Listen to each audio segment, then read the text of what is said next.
codkayga caadi ma yahay codka ma sameecad baa sameecad ma moojid halkaas sameecadna ma ahay walaale sameecad suuray marka waxaan halkan ka salaamayaa beelweynta Abgaal Cismaan oo aan saaxiibo nahay oo aniga ma garanayay magaalada Muqdisho markii ay soo degayeen anaga laftaydu waan la deganay laakiin magaalada waa naga soo saareen Abgaal waxa weeye magaalada Muqdisho waan la deganay laakiin waa naga soo caydsadeen magaalada Muqdisho imika Abgaal baa haray laakiin Soomaaliya dhaweey degan tahay de magaaladuna waa caasimad ma garatay marka haddaan idin magaalada idinka ugu soo horeeyo deegaanka Muqdisho idinka iskale laakiin dawad la deganahay waad kala dhuuqaynaa hawiye ku soo beersay war hawiye ma wada hameesh war yaa dhageyso ninka gabadha wiilka reeyada ugu qorantay meesha hawiye ma wada lahe Abgaal baa iskale magaalada Muqdisho waa magaalo Abgaaleed weeyaan Abgaalo baa iskale Abgaalo Cismaan baa iskale hawiye ku meereysan marka intaas waayahay bacaa barnaamij xasaasi ah ayaa si shargalay barnaamijka gudbiya habar gidi way la degan tahay marusada waa la degan yahay maxaa ku kala xawaadle waa la degan yihiin waxay la nool yihiin Abgaal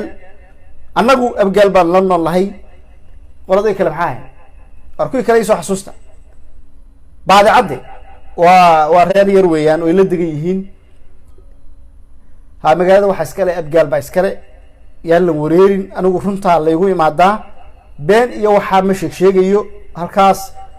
clipka ma qaadan kartaan waa geen kartaan meel walba magaalada Muqdisho waxa iskale asal ahaan dhageysta oo ku celinaya dad baa imka soo galay dhageysta si shargalay barnaamijka magaalada waa magaalo Soomaaliyeed baan habeen walba waxaan dhahnaa magaalada waa magaalo Hargeysa waa magaalo Soomaaliyeed way Hargeysa waxaad rabtaa inaad haysato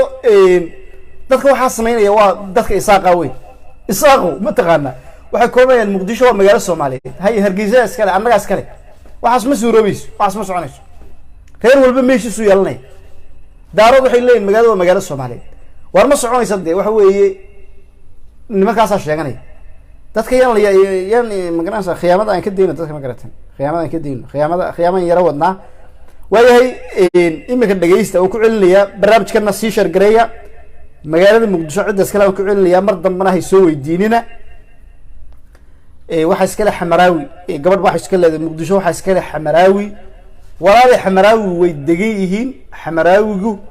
way degan yihiin ma garanaysaay anigu de reer Xamaraawi kuwa cad ka suma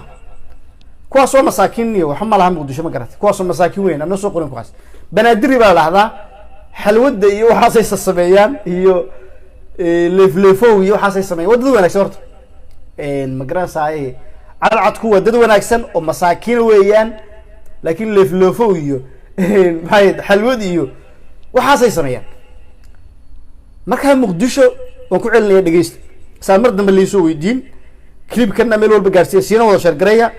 waayo in la isku qabsado maaha magaalooyinka dad baa ku soo tabcay waa Soomaaliya dhan baa ku tabcatay laakiin magaalada cidda aynu ma garanaysaay loo yaro tixgelinayo in la istixgeliya fiican galmudugna waa la soo diin horta halka waxaan ka hambaliyeynayaa dhammaan asxaabtayda reer galmudug markaan reer galmudug hambaliyeynayo waxa weeye waa habar gidir cid kale ma ahan malaynayaa galmudug waxa degaan filayaa habar gidir mursadana waxay ku leeyihiin gudoomiyaha baarlamaanka miyuha wala habar gidir baan wax dadka siin galmudug waxa degan habar gidir mursada maxay kiin meesha mursada waxay meesha kiin gudoomiyaha baarlamaanka waa sida Somaliland dhul bahanta gudoomiyaha baarlamaanka u qaata waxa kale meesha kuma hayaan marka anigu galmudug iyo waxa oran maayay war habar gidiray waxaan idin leeyahay si toosan idin leeyahay habar gidir bay maqlaysan suldaanka ummadda Soomaaliyeed waxaan leeyahay habar gidiray ilmaada reyaal hambaliyo hambaliyaan leeyahay galmudug waa maamul habar gidiray weeyaan waa maamulka habar gidir ay ma garanaysaay ilaa wasiirka ilaa agaasimaha ilaa wasiirka diinta oo qaafta mursado oo qolo waxay ka siiyeen mareexan balale war mareexan laga joogaa mareexan kuma arag galmudug nin baa wuxuu soo qoraya mawlidow mareexan hay loobi madaxweynuhu meel qorqor hay madaxweynaha galmudug waayo oo qorqor waayo marka waa nin habar gidira maxaa marka mareexan maxay ku leeyeen bari soo sheeg wakaas anigu galmudug markaan maqlo habar gidir baa xusanay ma fahanta de markaa haddaan idhaahdo habar gidiray hambalyo wanaagsan oo ma garanaysaa sanad guuro wacan dembi demelihi ee mareexaan meeshay ka degaan axmed cabdisaaqow bal iisoo sheeg murursade guddoomiyaha baarlamaanka wax abay ku leeyihin ma fahamti murursadoo dhani maamulka nimankii madaxweyneyaasha ka ahaayoo dhan markaan ma garanaysaay cabdikariin muxuu ahaa cabdikariin guuleed habar gidir buu ahaa qoor waa habar gidir xaaf waa habar gidir de markaa meesha mareexaan xagee kasoo galaa markaa waa nin naga daaya meesha habar gidir baa iskale or meesha maamulka habar gidir baa iskale madaxweynaha ku-xigeenku waayo waxaa laleeyahy madaxweyne ku-xigeenkay leeyihiin ma saasa bal soo qora madaxweyne ku-xigeenka anu magaciisa ma aqaano xaaf baan aqaanay cabdikariin guuleed baan aqaanay allahuma salli calaa maxamed qoor baan aqaanay waxa meesha ordaya ee isku haysta waa habar gidir ama saleebaan ha ahaadaan ama sacad ha ahaadaan ama cayr ha ahaadaan ama saruur ha ahaadaan waa intaasa isku haysta meesha marka mareexaan maxay ku leeyihin booskay ku leeyihin ii sheeg ta kale madaxweyne ku-xigeenka maxaa loo baran waayey marka anagu ilaa hadda ma garanayn ninka mareexaanaad sheegayso imise xildhibaan bay mareexaan ku leeyihin waxaa laleeyahay mareexaan 15 xildhibaan bay ay ku leeyihiin iyo 3 wasiir ku-xigeen wasiir ku-xigeen miya cali ciid baa laga lagu dhaca cali ciidka ma garanayno qorqor baan meesha ku aragnaa oo ordaya waa nin maamulka habar gidir baa iskale inaga daayiniyo mareexaan caafiya habar gidir hambaliyo waxaa tihiin dad dhib badan waan hambalyeynayaa waxaan leeyahay sanad guuro wanaagsan si wanaagsan u baashaara 15 xildhibaan weeye buu ninkaas soo qoraya waxaan ku leenahay 15 xildhibaan waxaa ii soo qoraya caamir baa soo qoraya mareexaan ma 15 bay ku leeyihin bal ii soo qora wasiir waxaa la yidhi baa laygu yiri madaxweyne ku-xigeenka waxaa la dhahdaa cali ciid waana mareexaan weeyaan caawun baan maqlay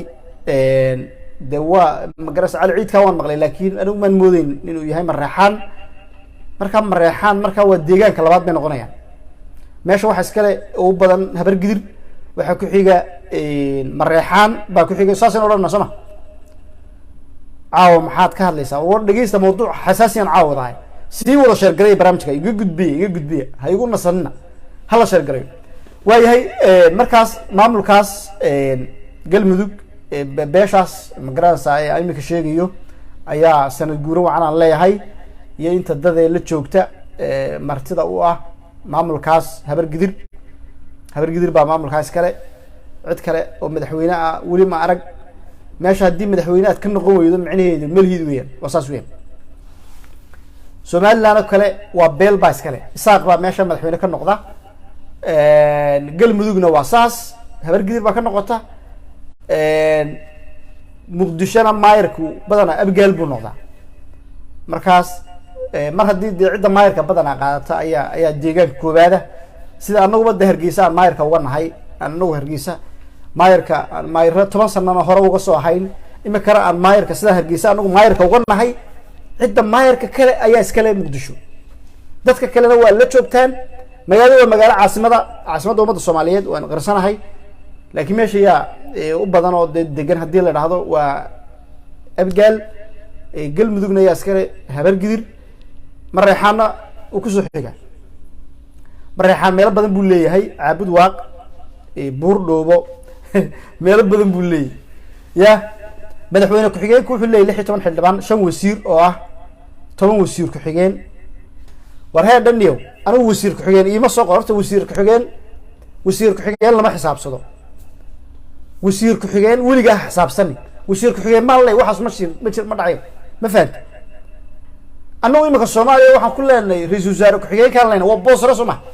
haddana muqdisho miyaan leyna anagu ra-iisul wasaare ku-xigeenkaan ku leenahay dowladda dhan ee federaalka haddana muqdisho miyaan leyna waa maya de markaa wasiir ku-xigeen baan ku leeyahy meesha ma soconayso meesha miyaad madaxweyne ku leed madaxweyne ma ku leedahay guddoomiyaha baarlamaanka laftiisu wax weyn maaha imika ma garanaysa waa iska garanaysaa in meesha de aanay guddoomiye baarlamaan naf badan ma laha waa dareemaysaan sii sheergaray barnaamijka mawduuceena gelayna caawa waa xasaasi weyn doodu markaas intaasaan ku dhaafayaa qabyaalad maaha haddaan idhaahdo maamulka habar gidir waan hambalyeynaya haddaan idhaahdo qabyaalad maaha soomaalidu waxbay qarqarisaa anigu saasaan ku dhaafaya marka hambaliyaan leeyahay waxaad ka soo jeeda caydiid nin geesi aad ka soo jeeday caydiid baad ka dhashay marka waxaad leeyahay hambaliyo sanad guuro wanaagsan baad leeyahay maamulka galmudugna waxaan u rajeynaynaa barwaaqo iyo bash iyo magaranaysa inuu horumar uu sameeyo madaxweyne qorqorna isagana halkan baan ka salaamaynaa maadaama ilaa hadda uu yahay team nabadiyo nolol waan salaamaynaa madaxweynahaas intaas waxaan ku dhaafayaa su-aashii laysoo weydiiyey muqdisho ee iskale muqdisho waxaan nidhi abgaal baa iskale laakiin waa caasimadda ummadda soomaaliyeed galmudug waxaa iskale habar gidir laakiin dad badan baa la degan intaas saasaan ku dhaafaya waay waxaynu caawa dul istaagi doonaa si weyn u dul istaagi doonaa barnaamijkan fadlan hadduu soo gaaro sheerta meel kugu qori maysa taawo oo sii gudba caawa waxaan ka hadli doonaa oon dul istaagi doonaa guurtida magaalada magaranaysa qolada la dhahdo odayaasha guurtida ayaa waxay soo booqdeen maanta xarunta dhaqan biiska ee magaalada Hargeysa hadda waa xarunta dhaqan biiska waa xarunta ugu dhaqanka xun leh ee ugu dhaqanka liidata marka geeska laga hadlayo waa xarunta dhaqanka Hargeysa weey magaalada Hargeysa waxa laga dhigay xaruntii dhaqan biiska ayaa loogu magac daray magacaas waa baabay magaalada Hargeysa magaceedii dhulka la galay dhulka xarunta dhaqanka san hore soo sheegay islaantii wareersanayd ee heblaayo cabsiye ee Mareykan ku soo wareertay ee magaranayay de xumaanahay sameeynaysa public ah ilaa hadda ku faanaysay leedahay maxaa ka macna ah haddaan isla sawiro magaranaysa naag iyo haddaan nin isla sawiro iyo wada arkaysa inay ku faanayso Soomaaliduna waa dad iska dacwaano oo way iska taageerayaan gabadha la haystaa iyo waxaasoo culimada la iska caaya culimadii Soomaaliyeed waxa laga dhigtay culimo la iska caayo oo magaranaysa nacs walba yan naag walba ay soo magaranaysa kaadi tagto culimada qaldan culimadan garka dhaadheer culimada magaranaysa diin ma faafinayaan halka heerkaas la maraya in dadka culimadii la caayo oo aduguna daawato waxa weeye dagaal baa meeshan socda waa laba dagaal fusuqa iyo dagaal xaqa adigu marka kaad ku biirayso adiga yaqaana ama waxaad noqon doontaa tiimka farxiye cabsiye ee la koodka ah ee dhaqanada magaranaysa ee Mareykan kala yimid ee wax walba ku sheekeeya ama tiimkaasaad noqon doontaa iyo cali jaamac iyo xarunta dhaqan biiska magaalada Hargeysa ama waxa la macno noqon doontaa culimada ummadda Soomaaliyeed ee diinta iyo xaqa faafinaysa ee malmalka shidaysa culimada malmalka shidaysa ayaa ama la fikir noqon doontaa waxa jira labada kooxood doorta kala jira koox culimo ah oo diinta iyo dhaqan wanaagga u doodaya oo meel walba u taagan oo habeenna ka habsaamin iyo koox iyo magaranaysa fusuqa iyo geed soo gabashada iyo magaranaysa dumarka la dhibaateeyo iyo dumarka la kufsada ku soo meeraysanaysa wax dumar oo la kufsada ma jirto wax dumar oo la kufsada ma jiraan waa been waxaas marmar bay dhacaan kiiskaas ma badna soo ma garan dumar baa la kufsaday iyo waxaas la sameeyay waxba kaama gelin hadii la doono caawa la kufsanaya adigu waxba kaama gelin kama hadli kartaa adigoo noocana ha iska kaya dhigin qof kufsi iyo diin ka hadlaya mati xaqna uma liidana ka hadasho soo ma garan sad adigu wax ka bedeli karto wax qaban karto adigu dawlad tayna halka intaad live soo gasho kolba suuronaysa noo suuron anaga noo suuron suuro ma ka aqbalin inaad noo suurayso intaad meesha soo gasho wallahi billahi waxa weeye ragii Soomaaliyeed oo xumaadeen maxaad ka qaban kartaa wakaas maxaad bedeli kartaa adigu maxaad bedeli kartaa nothing you cannot do nothing sorry waxba ma bedeli kartid soo ma garan reerkaagii baad dayacday carruurtaadii baad dayacday gabadh waloo la furaaba diintay ku soo meeraysanaysa cilmiga Ilaahay gabadh waloo la furaaba haddii diinta islaamka ay soo weerarto soo weelin ma ragga waxaan leenahay dumarka afuraysan nigada waa ragow mushkilada ugu weyn waxa weeye waa furitaan marka lagu furo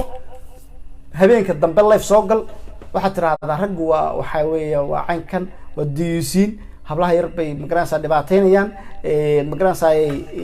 dhaqan carabay nolol yimaadeen dhaqanka diinta islaamku waa wax adag weeyaan diinta dhaqankii baa laga qaaday waa la qaraareeyay gabadh wala la furo weyn adoo fiirso kaas haddaa i keentaan caawa waan idin xujeynayaa gabadh la qabo oo media intii soo fadhiisato saa hadasha haddaa aragtaan gabadha ayaan la leeyahay walaal meesha iskaga bax haddaa adigu taageersan tahay meeshan xaqudirirkaa ku wada hadlaya adiga inaad soo gasho xaqba uma lihidba xaqudirirkaa ay dhegeysanaya aniga dadkiina laakiin dadkaa taageersan imika iga baxa right now get out dhammaantiin please get out baan kuri imika bax baan kuri haddaad kooxdaa tahay gabadh wal oo lasoo furaaba maalinta ku xigta raggii bay nacaysaa kow raggii soomaaliyeed oo dhan waxaa laga dhigayaa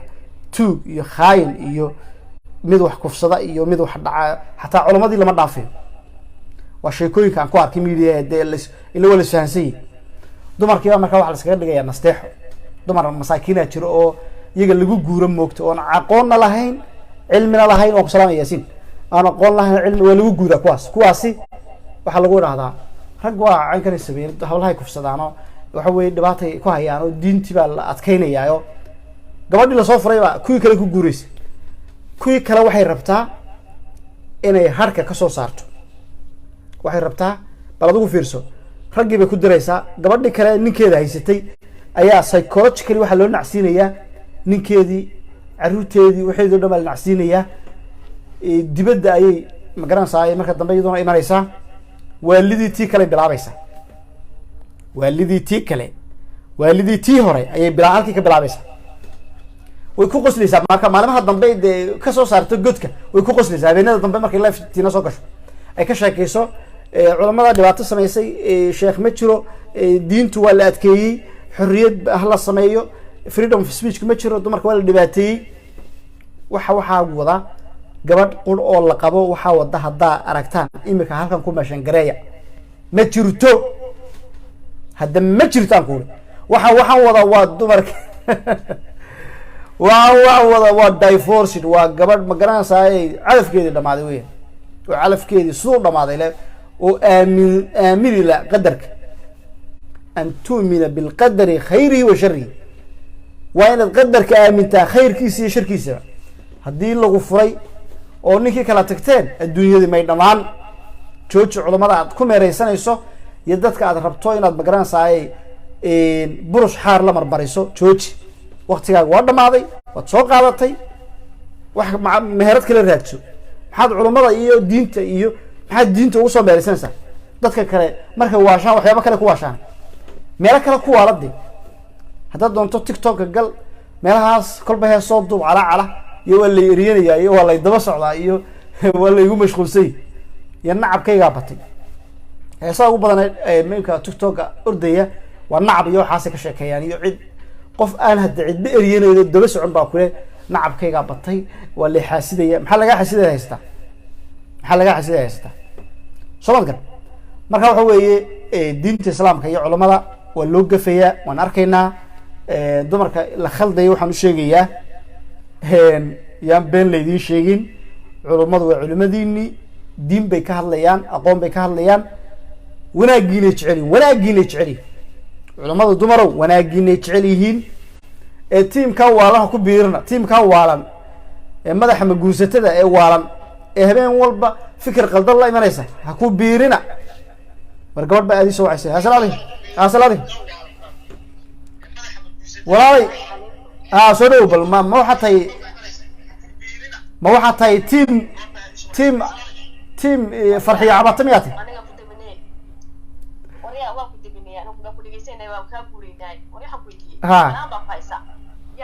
waxaan ku weydiiyey horta wayn doodaynaa isdeji meesha magaranaysaay waxbayn dee ka hadlaynaa magaranaysaay hanjabaadana igida magaranaysa hanjabaadana meesha haka mise adna mise qolada waxaad adna ku jirtaa le mawlid baan dacweyneyna ada ku jirtaa horta ma ingiriiskaa joogtaa ayaanay ma ingiriiskaa joogtaa okay ayaan soo dhawow dee heshiis baynu hayn waxa weeye ma garanaysaay maxaa xaggee ma tiimkaasaad ku biirtay imika war heshiis waynu ahay laakiin de soodigan de gabadhii naga caayay maaha see weeye ila qofta maraan ahay dad gabadh afrikadada weyda waa lagu tusanayaa maahano jawaab baa lagu siinayaa farxiya maxay samaysay midda farxiya wax dambiya ma ay samayn ma maqlaysaa waxba idiin saxaysay okay maxaad ku taageersantahay bal ii sheeg waaye maxaad ku taageersantahay farxiya farxiyo waxaan ku taageersanahay walaalo farxiyo say u hadashay iyo sida hadalka loo dhigay waa kala nooc haye maxay u jeediyay farxiyo waxay u jeedaa oo ay sheekada idinka waday gabadhaadu haddii ay ku diido may fahamtay haddii ay ku diido ila qoftu waa binaadam ku diidi kartaa soo maaha gabadha dagaal baad ka dhex dhici karaa waa dagaalami kartaan بربل كلا دعي كرا محل ده هي الماء كذلك التعويض هي مركا هدي على الجودة هذا السوى ناكسن أو دي على الشقة دي لقبلين أو محبيسي سنين أو ناتشينين أو دي ولا إذا الخوض سمينين ما يكديتو ما قصبتي ده وقفتي تسمع waxaad tiri gabadha haddii ay may xanuunsanaysaa markay diidayso ma xanuun baa markaa may xanuunsanaysaa ii sheeg runta gabadhu may xanuunsanaysaa markay diidayso ha war caadi ma maqlaysaa sii shargaray barnaamijka lamaanay waxa weeye waa laba qof oo magaranaysaa kala jinsiya oo lab iyo dhadiga oo isguursaday xalaal isku guursaday labada qof oo isguursaday markay isguursanayeen qof walba guriguu joogay qof walba reer buu ka yimi bal doodan dhegeysta waa la isguursaday dhegeysta haye waa la isguursaday walaalo haye ubad baa ilaahay idin kala siiyey haye صح shaqadii way sii badatay waa gar hawshu labada dhinac way sii badanaysaa soo waxa gartay ma walaalo marka waxa weeyaan waxa dhici karta xitaa dabeecadaheena inay isbedelaan oo adigina aad noqotid qof dabeecad duwan iyo noqoto qof dabeecad duwan because hawlihii baa keenaya waa gartay may horta su-aashii bayna daba gudagelaynaa dadku dad waa soo gaabinaya dhegeyso haye marka lamaano waxa weeye laba qof oo dhib kasta oo ku dhex yimaada ka heshiiya walaa ka dhexeeyo muxubo iyo jacayl iyo sharaf iyo milka wanaagsan ay dhex taalo waayo lamaano waa sidaa waan gartay waxaan rabaa waxa haddii aanay wanaagii aanu jirin meesha walaalo oo wanaag yaraado may fahamtay صح oo gabadhii de qof bini aadana waaye eebtooda walaal ma kari kara caawa mana samayn karo waxna ma qaban karo waa gartay horta si fiican bad ayaan u hadashay anna waan iga yara bax horta aad baan ku salaamayaa inaad ku dhiirato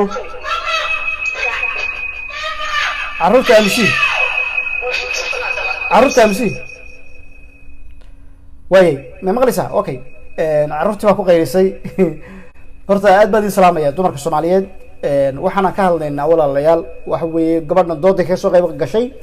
gabadhan ingiriiska joogta ayaan baa la dhahdaa halkan bay naga daawanaysaa ayaa waxay tiri gabadhu iyadoo xanuunsanaysa ama daalan ama labadii qof dabeecadooda isbedela sabab bay keentay iyadu gabadhu sabab de way xanuunsan kartaa hadday xanuunsanayso markaasoo kale waa gaar laga hadli maayo marka xanuunsanayso marka mushkiladu taaginta laga hadli maayo ma garanaysaa qofku markuu dee xaalad kale ku jiro ciyaalkii baa kugu qeyliyay carruurta naga aamusiin ma casho ma siisa carruurta casho sii cashaydeero adiga laftaadu carruurtii baad dayacaysaa ka hor carruurta walaal mee cashayna casho sii horta casho sii anoo maqlaya casho sii may maqlaysaa waayo waa ka waayo okay carruurta cashada waad siisaa sumay okay waan ku soconnaa doodan ku soconnaa waa yahay ayaan wadna maqlaysaa wadniyow haddii sidaa ayaan ay sheegayso ay xaaladu jirto ama xanuun ama isku buuq stress ama mashaakil kale ay gabadha da haystaan markaasoo kale waa loo cudurdaaraya cudurdaar baa meesha jira oo dee ninku markaas waa inuu dee cudurdaarkaa fahma oo uu gartaa taas anigu ka hadli maayo laakiin waxaan ka hadlayaa with no reason sabab la-aan inay magaranaysaa arrinta may maqlaysaa ayaani hello ciyaalkiiba cashi waad naga yara maqlid carruurtii ba cashi siinaysa miya maasha allah gabadh fiican hooyo fiican anigu maye waxaad tiri gabadha hadday xanuunsanayso haddii mushkilada ku dhacdo ma samayn kartaa saas aniga mawlida iminka kuu sheegaya gabadha hadday xanuunsanayso ama mushkilad kale ay haysato sabab bay leedahay waana sax markaas laakiin sabab la-aan gabadhu ma diidi kartaa hawl ama waxaas ma diidi kartaa su-aashaadan ku weydiinaya walaal dee sabab la-aan ma dhacayso haddii wanaag ka dhexeeyo ha dee maba dhacayso labada qof oo wanaag ka dhexeeya dee isma diidayaan marka diidmada maxaa keenaya bal noo yaro sharax xoogay waxay ha diidmada waxaa keeni kara walaalo waxaa keeni kara matalan anigu horta saddex baan dhigi karaa mar qofku dee qofku waa xanuunsan karaa bini aadanka waa gartay sax haye mar waxaa dhici karta inay madaalan tahay oo shaqaysay oo shaqo badan soo qabatay ilbihii haysay ay talaabku time u hay xilligan waa laba way samayn kartaa taana sax tan saddexaad waxaa laga yaabaa adiga inaanay wanaag kugu haysanin oo aad tahay qof aflagaato xun qof dhaqan wanaagsanayn qofta niyadkeeda qalbigeediiba dhacay yes waayo saddexdaa arrinaad sheegtay saddexdaa horta midaan ku qirayaa in waxa la isa qiraa wanaagsan saddexdaa arrinaad sheegtay saddexdu way saxan yihiin gabadhuna saddexdaas sababood dartood hawshaas way uga cudur daaran kartaa xaqna way u leedahay cid ku qasbaysaana ma jirto wadaad ku qasbayaana ma jirto taas waa gaar waa waxa weeye waa qof dhibaataysan xanuunsanaysaad sheegtay weeyaan waana dee ku saxsantay waxaan laakiin ku weydiinayaa gabadha farxiyo la leeyahay maxaad ku taageersan tahay iyadu waxay taagan tahay sabab la-aan bay macaad diidi kartaa xanuunba iyadu may sheegin waxay tiri way diidi kartaa ninku hadduu saa sameeyana waa kufsi adigu ma kufsi ma u aragta arrintaas maya walaal dhegeysto farxiya saa ma oran borogaraamka farxiyo horta wada dhegeysta farxiyo borogaraamkooda waa la soo gooyey walaal haye farxiyo waxay tahay labada qof oo isku fiican oo dee faabli wanaagsana oo maxay ahayd tan isku fiican dhibaato kuma dhexdhexayso waa runteedna haye qof oo isdiidan oo cilad awgeed isku diiday ayaa dhibaato ka dhexdhexaysa laakiin iyadoo laba qof oo wanaagsan oo perfect family ah ilaah baa perfect bas faacto walaal ayay farxiya ka hadlaysay intan kaliibka ah dad tala gaaran ayaa soo boostay gabadha dambiilan maaha waxbay saxaysay in qaladka ka fahmo ma aha okay marka ma waxaad na leedahay markaas iyadu ma aaminsana sabab la-aan haddii ninka gabadhu ay diido haddii magarasa ay dee u tago inay kufsi tahay ma aaminsanid soo ma walaal sabab la-aan ma dhacayso fii shay sabab baa jirta laba qof sabab la-aan isma diidi karaan taasaan ugu aaminsanahay farxiya taasi okay kufsi maxaa la yidhahdaa bal ii sheeg bal noo sharax kufsi waxaa la dhahaa kufsi waxaa la yidhaahdaa horta kufsigu soomaalida waxa u yaqaanaan nin iyo naag isku sidan ba u yaqaanaan haye waxa weeyaan wax kasta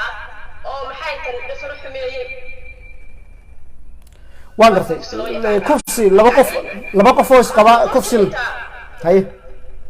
okay laba qof oo isqaba hadda taasoo kale hadday noqoto xoog noqoto oo marka iyadii aan doonayn ama rabin inuu xooga ay noqoto walaal dee kufsi way soo galaysaa dee kufsi diintu waxay sheegtay horta suuratu nuur ayaa sheegaysa horta waxaan kufsiga diin aayado qur-aana iyo axaadiis baa kusoo arooray magaranaysaay kufsigu waa wax magaranaysaay sida zinadoo kale ah ma fahanti azani laa yankaxu ila zaniya yani ilaahay subxaana watacaala aayado qur-aan uu kaga hadlay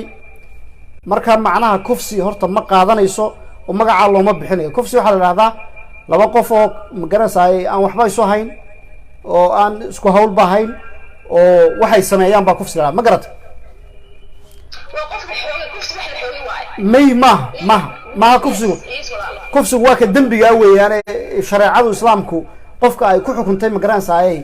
inuu magaranaysa hadduu xaas leeyahayna la dilo haddii kalena magaranaysa la jeedaliyo weyn ma garata kaasaa kufsi la dhahda yaanu kaa khaldamin haddana diinta aad u aqoon inaadna dhegeysato ayaa fiican haddana diinta aad u aqoon inaad dhegeysato ayaa fiican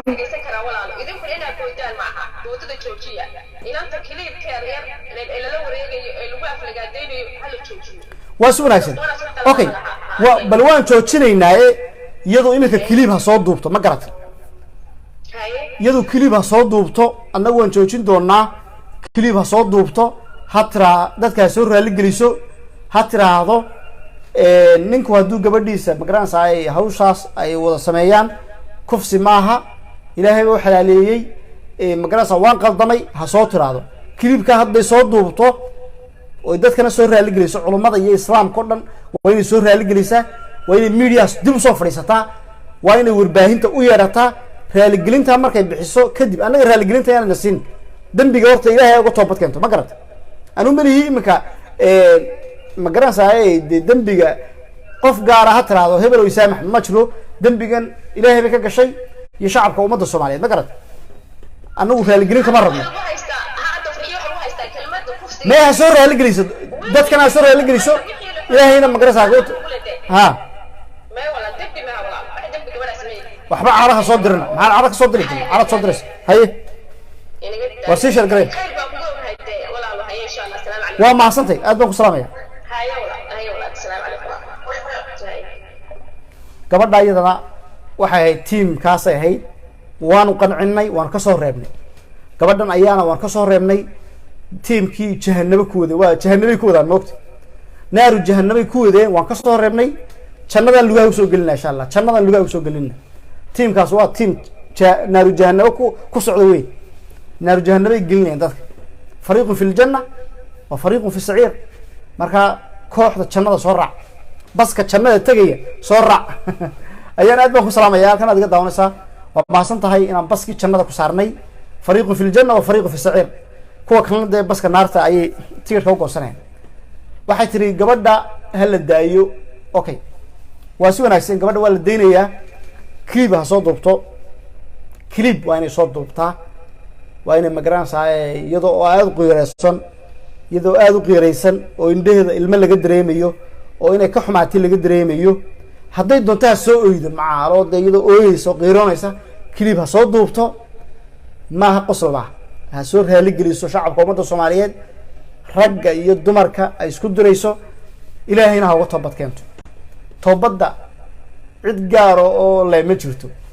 anu malihi hebel ha u toobad keento iyo sheekh hebel iyo waxaas ma toobadda ilaahay baa iskale ilaahay ha u toobad keento dadkana ha soo raali geliso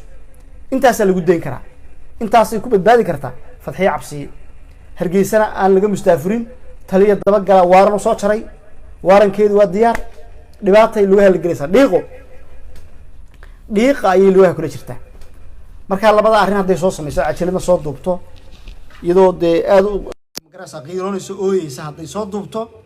dadku waa iska qalbi jilicsan yihiin waa la iska dayn doonaa hadday saa soo samayso fa ilaa hadday laakiin ku wado baska naarta inay saarnaato dadkana baska naarta ay ku gurto iminka gabadha waan kasoo dejinay baska naarta ayay tiirka u goosanaysa waayo ninbaa naagtiisii kufsaday wax la maqlay maaha ya odayaashii hore hadday soo gaari lahaayeen awgeed hadduu noolaan lahaa ula yaabi lahaa maanta ula yaabi lahaa waxa weeye naxdin u dhiman laaba gabadh baa la kufsaday ya maxaa kufsiga waxbaa loo yaqaanaa dhaqankeenna waxbaa loo yaqaana laba qofood dee meel isku qabsaday oo garansahay oo asqabiin baa loo yaqaana laakiin nin iyo naag baa iskufsaday waa dhaqankii Yurubiyaanka waa dhaqankii Mareykanka weyn waa dhaqankii Mareykanka Donald Trump dhaqankiisu weyn waxa kale oo caawidaaya clip kale dumarka aad baan u mahadsan yihiin inay ka soo noqdeen baski naarta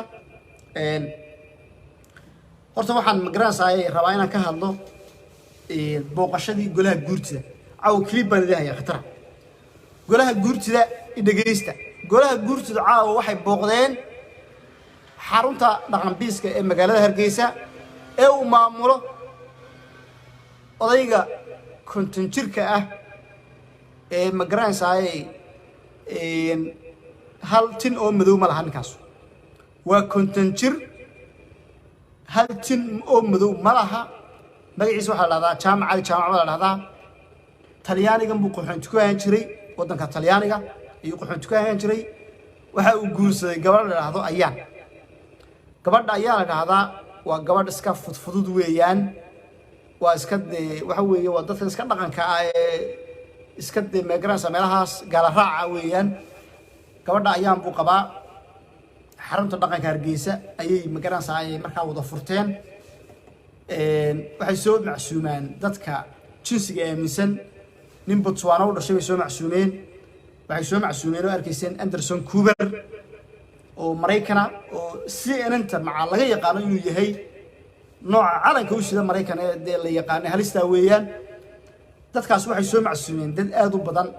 markii la weydiiyay lagu yirina war maxaa dadkan bila dhaqanka u soo macsuumaysaa wuxuu yiri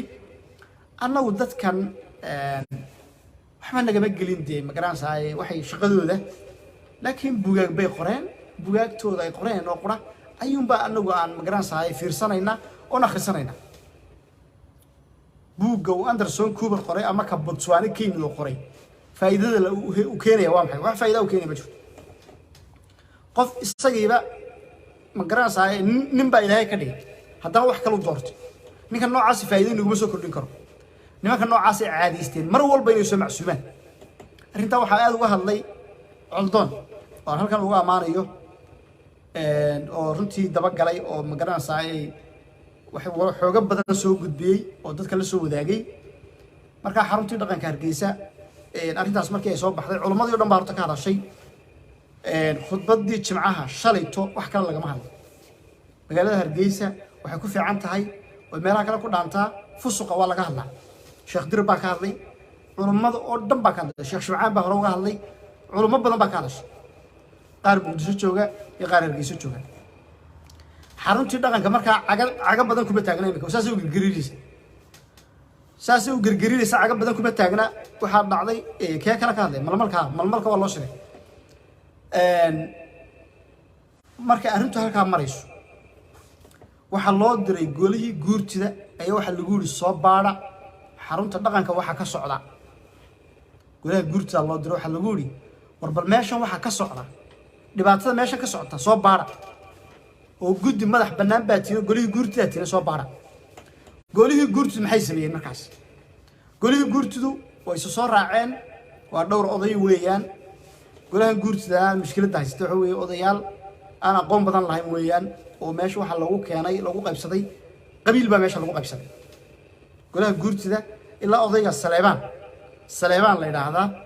magaciisa xataa inuu qoro uma malaynayo Saleebaan odayga la leeyahay ee golaha guurtida haysta xataa magaciisa ma qori yaqaan bakoorad buu sitaa diyaaradaha bakoorad buu la raacayaa waa de oday iska caynkaas weeyaan waxaan meesha joogaan ma wada dhaamaan dhamaantu isku wada oday iyo masaakiina oo waxbana aan qori waxbana aan akhrin bay u badan yihiin marka odayaashaasi waxa weeye habaar bay shaqaysteen xaruntii dhaqanka way tageen waxaanay u muujiyeen xarunta dhaqanka hadalkayga u fiirsada xarunta dhaqanka waxay u muujiyeen inay garabkooda taagan yihiin odayaashaas maanta xarunta dhaqanka way taageereen sababtay u taageereen aan fahmayna waxa weeye way eegeen markii dambe hadlayeen hadalladoodan ka fahmaynay jaamaci baa hadlay xarunta dhaqanka mar hadda soo baaqto oo wanaagsan waan isku mahad celinaynaa odayaal inta loo yeeray cunto la siiyey oo sharaab la siiyey oo xarunta dhaqanka yiri imika waxay yiraahdeen xarunta dhaqanka waa okay waxaana laga dhigay xaruntii dhaqanka in been lagu haysto oo la leeyahay dadka haystaana qabiil bay ku haystaan iyo sheeko noocaas marka odayaashaasi horta waqtigooda waa dhamaadeen guurtida ay dhageysta odayga Saleebaan bay idoo hogaamiye Saleebaanna magaciisa ma qori karo golaha guurtida dhageysta meesha waxa weeye nin aayad quraan yaqaan ma joogo nin shuruudu salaa yaqaan ma jirto ma joogo nin ahkaam ama shuruudu la ilaaha illa garanaya ma joogo dhamaantood si wada wad garanaysa sida geli jiray wada hadlaan luqada ma yaqaanaan oo marka cadaamo imaado waa loo turjumaa luqada alliyo luqada yaqaanaan ma jirto xataa carabi ma yaqaanaan af Soomaali bay meesha ku hayaan iyo gar iyo wax la dhaafay ayay meesha ku hayaan iyo dhaqan bari hore dhaqanna waxba kama taraan marka odayaashaas waxa weeye markii horeba waqtigiina waa dhamaaday golaha guurtida dhalinyarada la keeni doonaa wax baratay oo diin iyo maadi ba taqaana haddii cali jaamac uu idin macsuumay oo maanta uu idin magarasa cuntayntu idin sameeyay markii dambe iska tiraadeen xarunta dhaqanku waa iska oreyd baa tiraadeen waa la arkay waxa weeye mar rabo inaan klibkooda shido waayo qaabka waxaan arkay maxaan ka shiday meesha horta gabadhan iyadoo waalatay baan rabaa in video kale oo miyiba inaan baldhigeysano golaha guurta waa arkayseen odayaashaas waa la bedelayaa wax faa'iido wadanka ku hayaan ma jirto magacooda ma qori yaqaanaan qabiil bay meesha la fadhiyaan iyo reer iyo waxaas nin wax bartay kuma jiro okay aan bal idin daawodsiiyo waxaan idin la wadaagayaa qaar odayaashu de maxay ka hadlayeen oo suga soo geliyay taw bal odayaasha dhaqankan eeginaa iyo waxay ka hadleen maanta.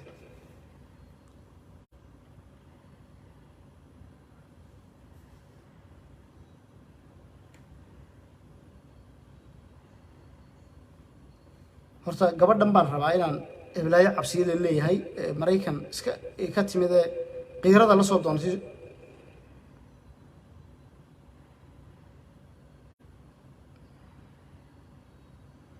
waa kan warkii hore war soo dhaaf bal daawada qaabka sirdoonka gabadha horta inay sirdoon soo dirsada waatan dhageysta farxiyo cabato dhageysta waatan bal ku dhacday bal annaguna markaa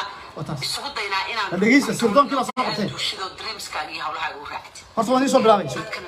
dhageysta wanaagsan baa tahay naagtan de Maraykan ma soo diray jecel baa tahay Maraykanka ah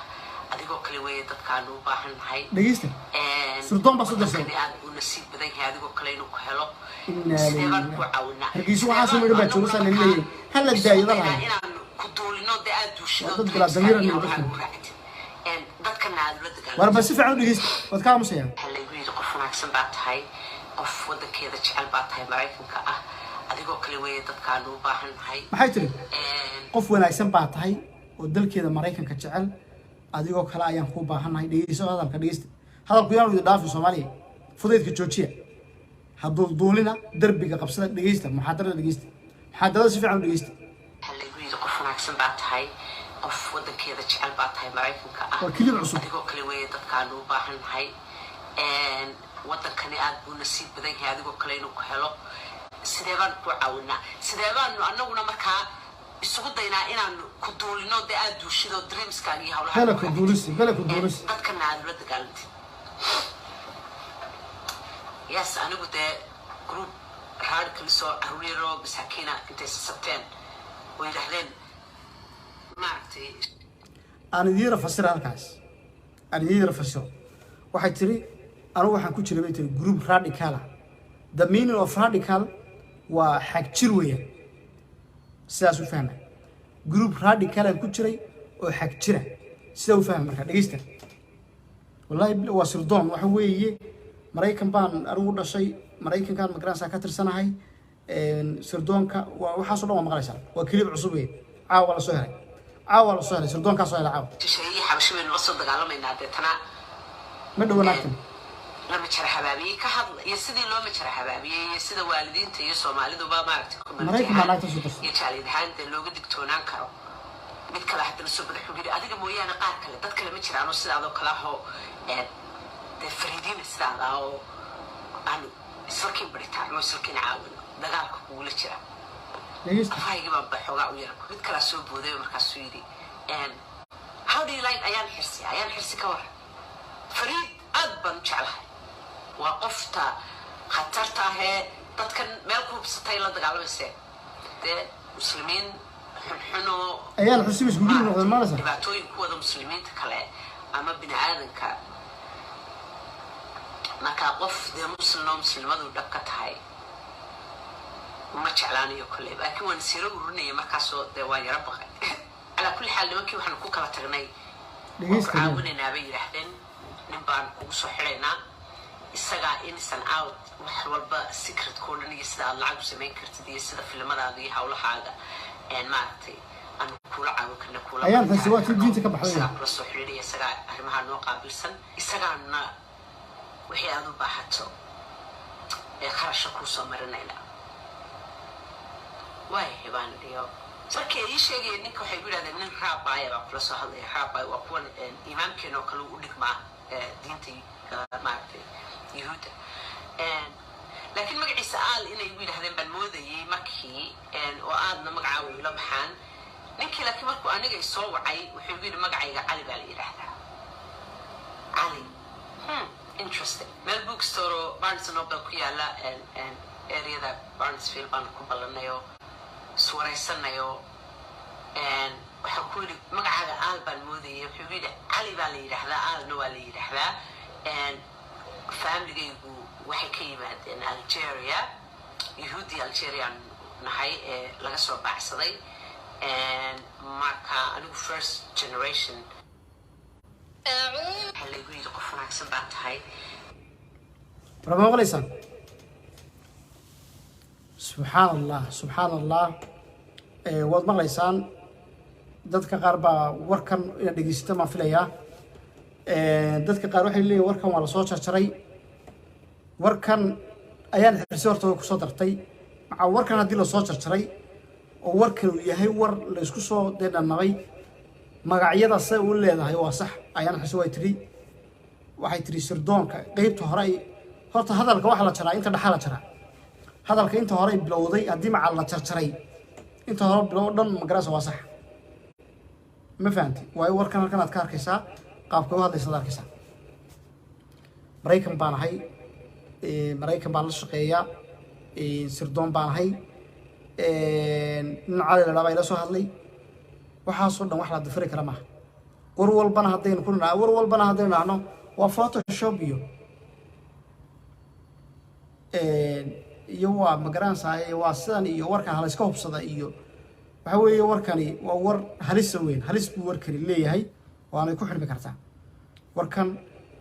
haddii macaa la jarjaray dee qaybo dhan oo magaranaysaa ay magacyo ay sheegayso iyo dad ay sheegayso oo diinta aan shaqo ku lahayn bay sheegaysa dadkaasna miyaa magaceeda miyaa lagu soo codkeeda miyaa la isticmaala marka odhanaysa waa maya gabadhani waxa weeye waxaas oo dhan baad maqlaysaa hadalkeeda waxay ku bilowday dhegeysta adigoo kale weeye dadkaan u baahannahay waddankani aad buu nasiib badan yahay adigoo kale inuu ku helo sidee baan ku caawinaa sidee baanu annaguna markaa isugu daynaa inaanu ku duulino dee aad duushidoo dreamskaan iyo hawlaha u raactay dadkana aad la dagaalantay yes anigu dee group raadkan soo ahwiro masaakiina intay sisabteen oo yidhaahdeen maaragtay shisheeyihii xabashamaynu la soo dagaalamaynaa deetana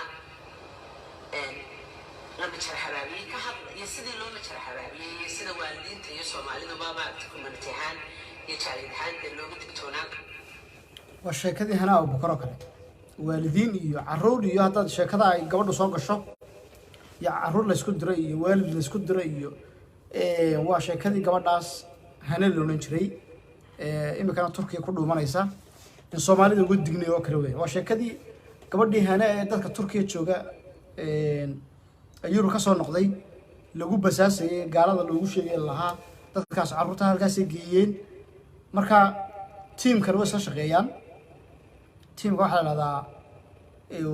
global women baa la dhahdaa magac noocaasa ayay leeyihiin markaas waa saasay u dhaqmaan dhammaantood dee waxa weeye waa group khatara oo radical shay sheegtay waa radical way fog yihiin groupkaasi markaas waxaa kaloo ka mid ah groupkaas hana way ku jirtaa gabadhan way ku jirtaa dumar badan baa ku jira dumar laan loona jiray oo dhan way ku jiraan waxaa markaas director meesha ka xarunta dhaqanka hargeysa oo maanta golihii guurtidana casuumad u sameeyey golaha guurtida hargeysa waxyaabahan ku nacay waxaa ka mid ah waa nimanka guurtida sheeganaya dad kale waan matalaynaa diintoodii u ilaalin kari waayey wey maanta inta meel soo istaageen yidhi xarunta dhaqanku dee way taageersan yihin ma garata xarunta dhaqankii taageersan yihin wallahi been idii sheeg ma xarunta dhaqankii taageersan yihin markaas taageero u muujiyeen ma fahanteen marka ayaan been laydiin sheegin xarunta dhaqanka ayay taageersan yihiin oo ay magaranaysaa ay la macno yihiin markaas ikaadeen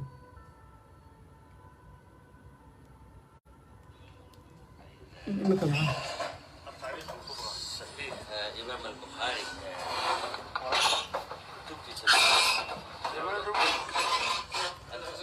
التاريخ الكبير بعد هذا التاريخ الكبير هو حرب وضع والسجال جزء كوبن dhegeysta وهديرها بحكم أيوة أن كون رئيس الإمام البخاري سيدنا خصوص عليه حديث waa sheekh dalmar wuxuu taageersay isagu ikaadi aan ku soo noqday war kilibkii baan baaraya kilibkii guurtidaan baaraya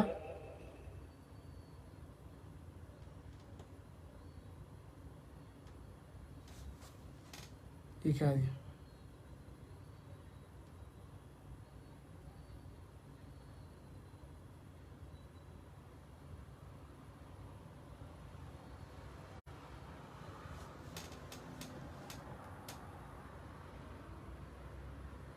golaha guurtooda aad bay u fashilan yihiin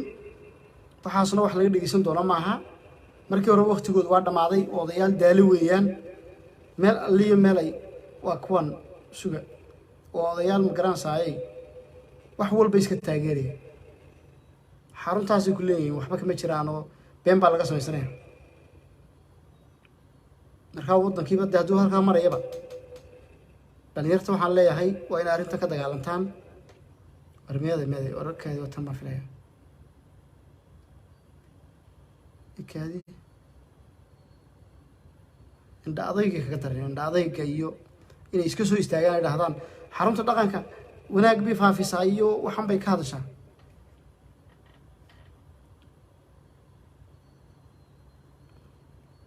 gabadha sawirada galaysa ee sawirada soo dhigaysa ilaahay baa ku dhaashay gabadha sawirada soo dhigaysa dhaqanka ay leedahay waa maxay lagu deeyo dhaqanka daada sanaysa annay bal waxa uu eega meesha ka socda subxaanallah hatta gaalada waxaan sameeyno gaalada aad arkaysan baa waxaan sameeyay xarunta dhaqanka arday dhaqanama jiray bulshada anaga clipkii baan idin baaraya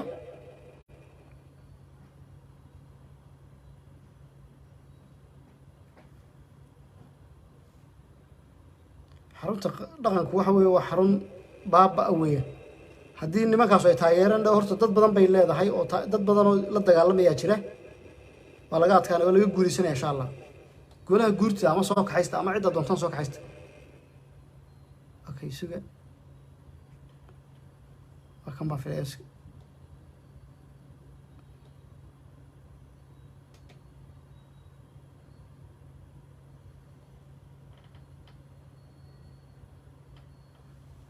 clipki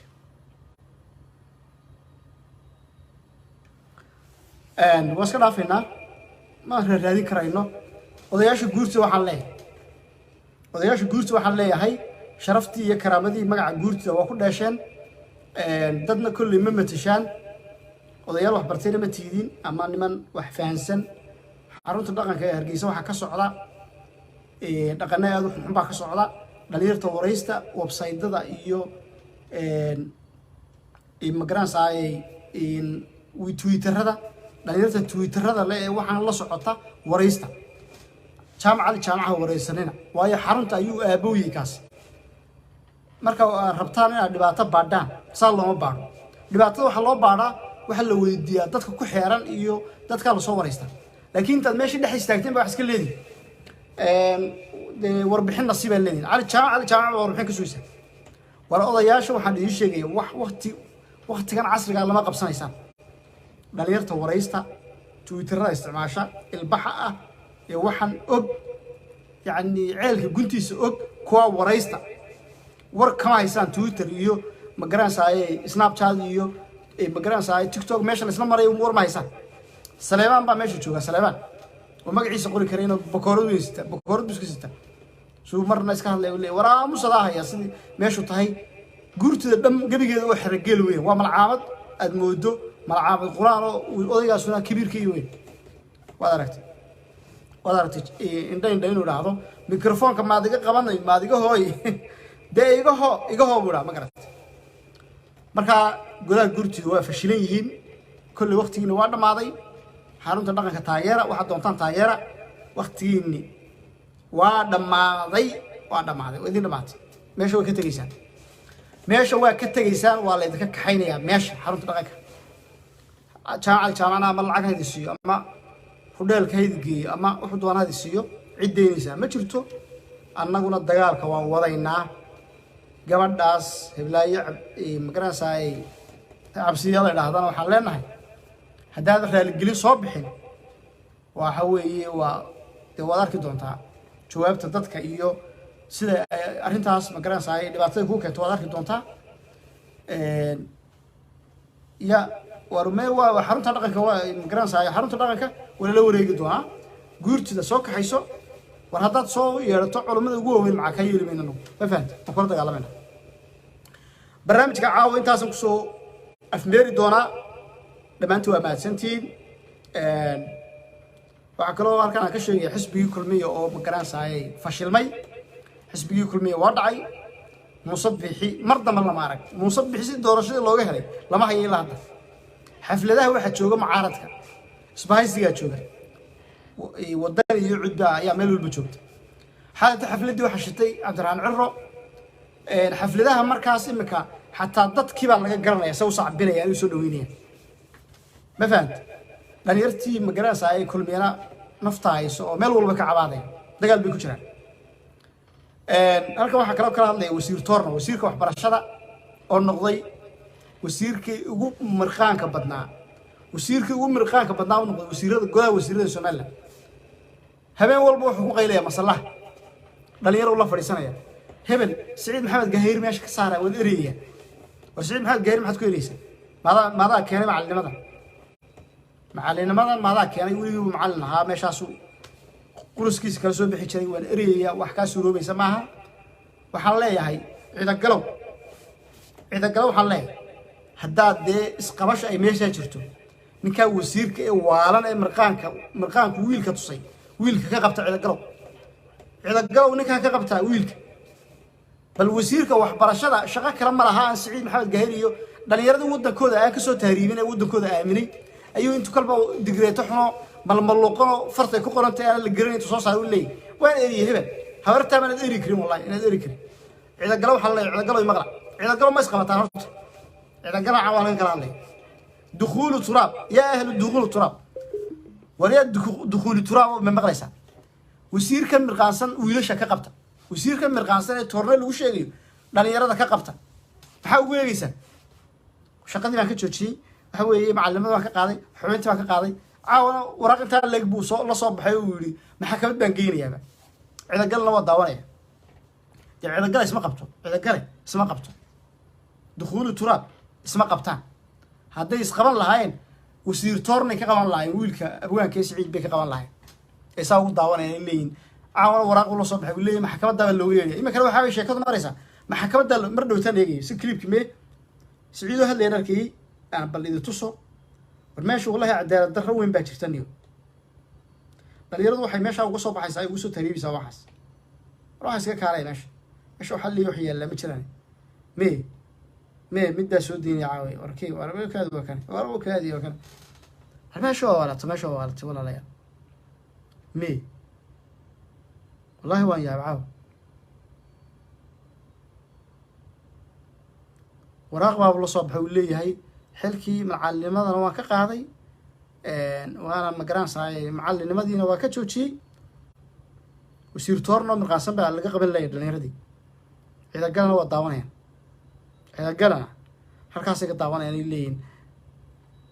odayaasha waxaan sheegayaa iyo dhaqanka beesha cila gale wiilkaas wasiirka xun hadaa ka qaban weydaan wallahi billahi tallaah yaa way soo karbaashay wasiirka xun ee wax u dhimay yihiin ee haadiye habeen daroogadu ku jirto xataa xaflad qurmato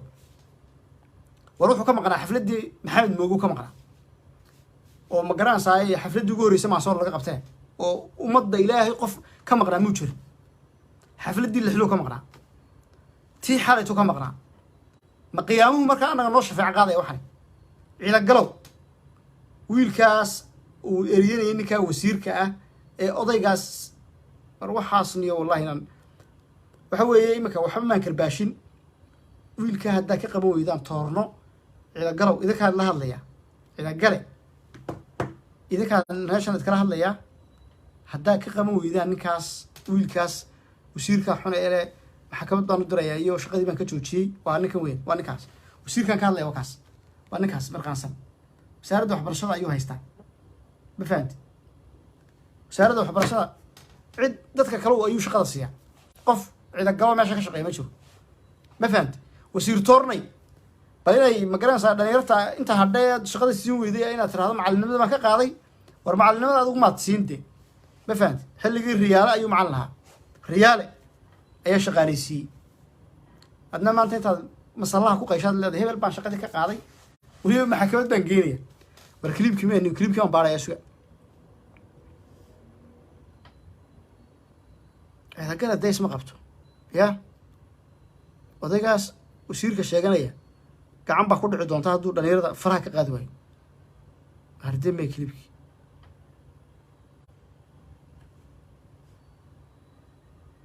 يا gabadh kale oo si xun soo karbaashtay gabadhan baa iyadana fariid aad hees kala hor tagto boqolkiiba 90 qalbigiisa inaad weligaa ka bixin gabadhan waa fariid nimanka Soomaaliyeed badankoodu sida u badan yihiin waxay u haystaan gabadhu inay tahay shaqaale maalintuu guursado wuxuu gabadh shaqaalaha buu keensaday bay la tahay inay guriga u masaxdo u hagaajiso u kariso isaga sidii ilmo yar oo dheebarka laga bedelayo ay masaxdo oo hagaajiso oo koolkooliso